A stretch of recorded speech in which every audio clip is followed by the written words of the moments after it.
Hi, SusanClaire here, GourmetQuilter. Welcome to my world, it's a happy place. We are up to part 4 of the block of the month, the 10 parts that we've got. So that's pretty exciting.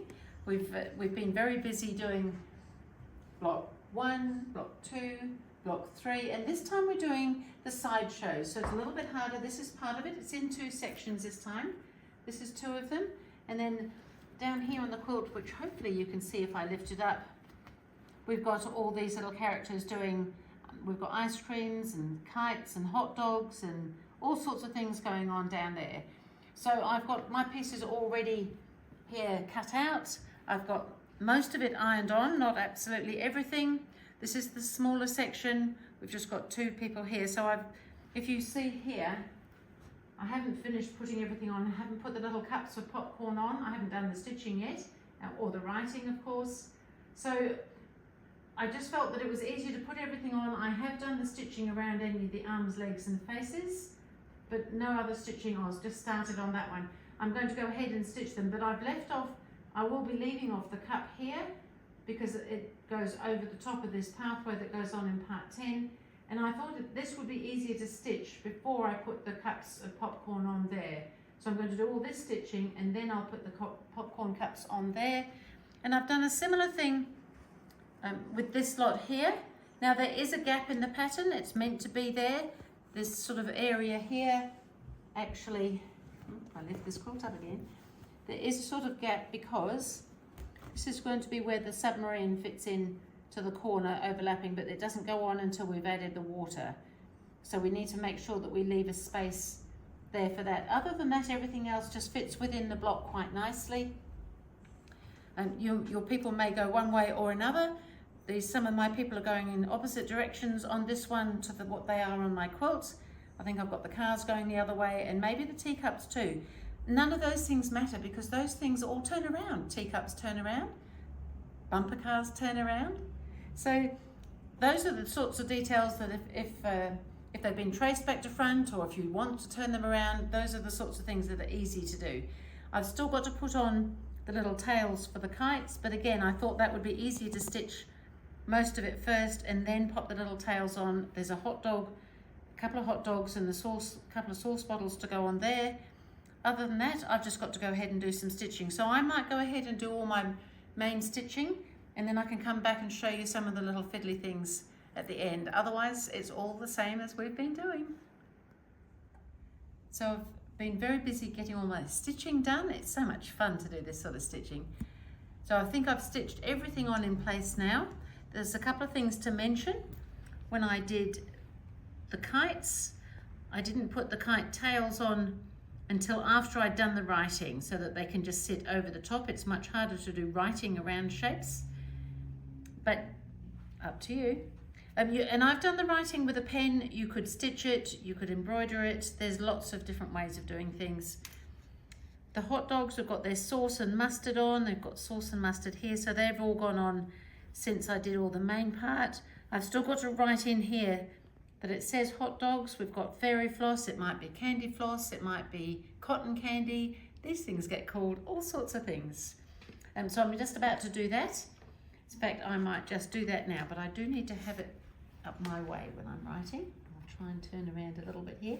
So I've actually just penciled in, just lightly with a pencil, the writing to make sure it all works. And hopefully it will. So I'm just going to write my hot dogs here. So I'm just using the Pigma pen.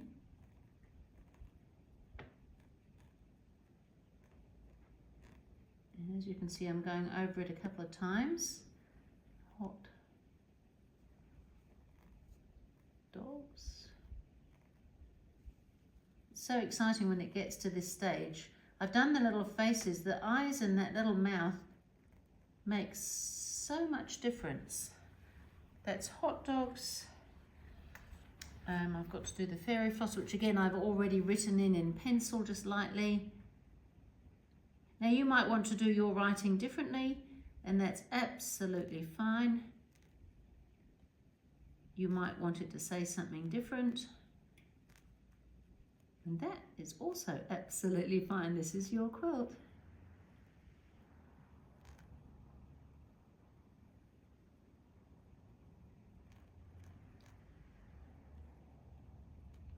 and that's saying fairy floss. So I think we've done the hot. The only other thing here I was going to show you on this one was on the ice cream. I think on my original one I had got a slightly different, I guess you'd call it a font, it's all handwritten. But you might want to just put a little, like just tizzy it up a little bit. You might want to put some little dots on your font. Really, there's kind of so much you can do just to make it a little bit more fun, more interesting, almost anything you like, really. So that you can just make the fonts up as you go. Now the other one I was going to show you, oh, I haven't written the balloons yet. I'll do that now, shall we too? So you can, and again, I've written this in pencil. So you can usually erase, if you just go lightly with a pencil, you can usually erase it if it doesn't look right the first time. And it's only just as a guide. It doesn't need to be exact, but just to make sure that you're fitting the right number of letters in. So now I think I made these into little balloons. Just for a little bit of fun. And I was going to just show you with the white pen. So I'm using a white gel pen to write the popcorn on here. If you can see over here, it is written in the white, just for a change. Doesn't have to be, I just thought it was quite fun. So now I'm going to do that. And again, I've marked it already, and I've just got a white gel pen here. So I'm just, and you may need to go over this a couple of times because you're going on to a strong color. You might want to let it dry and then come back and do a second go. Now there's other white pens that you can use. It doesn't have to be a gel pen.